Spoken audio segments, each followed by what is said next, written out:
কামপুৰত যৌন কেলেংকাৰীত জড়িত ৰাজেন গোহাঁইক গ্ৰেপ্তাৰৰ দাবীত কৃষক মুক্তি সংগ্ৰাম সমিতিয়ে ৰাজেন গোহাঁই পুত্তলিকাত দাহ কৰি তীব্ৰ প্ৰতিবাদী কাৰ্যসূচী গ্ৰহণ কৰে। চৰকাৰৰ লগতে নগাঁও জিলা প্ৰশাসনক তীব্ৰ গৰিহণা দি প্ৰতিবাদ সাব্যস্ত কৰে কৃষক মুক্তিয়ে। অসম চৰকাৰ গো বেক, জিলা প্ৰশাসন হাই হাই, জিলা প্ৰশাসন হাই হাই, ৰাজেন গোহাঁই মুদ্ৰাবাদ আদি বিভিন্ন শ্লোগানেৰে সমগ্ৰ কামপুৰ অঞ্চল কঁপাই তোলে প্ৰতিবাদকাৰীয়ে।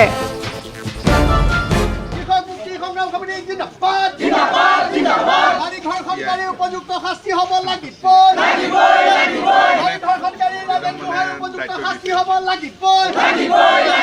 1 কিলোমিটাৰ পথ প্ৰতিবাদ কৰি কামপুৰ ৰাজহ চক্ৰ বিষয়া কাৰ্যালয়ৰ সন্মুখত প্ৰতিবাদ সাব্যস্ত কৰি চক্ৰ বিষয়াৰ জৰিয়তে মুখ্যমন্ত্ৰীলৈ স্মাৰক পত্ৰ প্ৰেৰণ কৰে। এই আন্দোলনটো অন্য একো নহয় যে যৌন কেলেংকাৰীত অভিযুক্ত ৰাজেন গোহাঁই তদন্ত কৰি উপযুক্ত শাস্তি বিহাৰ দাবীত এই আন্দোলনটো কৰিছোঁ।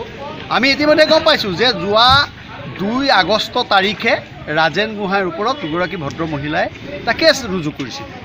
যিটো কেছত 6 আগষ্ট তাৰিখে এই কেছটো ৰেজিষ্টাৰ হৈছে আৰু আমি জানামতে 8 আগষ্ট তাৰিখে এই কেছটো সেই মহিলাকেগৰাকী যিকেইগৰাকী মহিলাই কেছটো দিছিলে তেওঁলোকে উইথড্ৰ কৰাৰ কাৰণে এটা ব্যৱস্থা গ্ৰহণ কৰিছে। আমি ইয়াত এটা উমান পাইছোঁ যে ইয়াত নিশ্চয় কিবা এটা চক্ৰান্ত হৈছে আৰু এই চক্ৰান্তটো ডাঙৰ মানুহৰ ওপৰত সৰু মানুহে কৰা অভিযোগৰ কাৰণেই হৈছে বুলি আমি অনুমান কৰিছোঁ। কামপুৰৰ পৰা Joydeep Laskar report, Prime North east.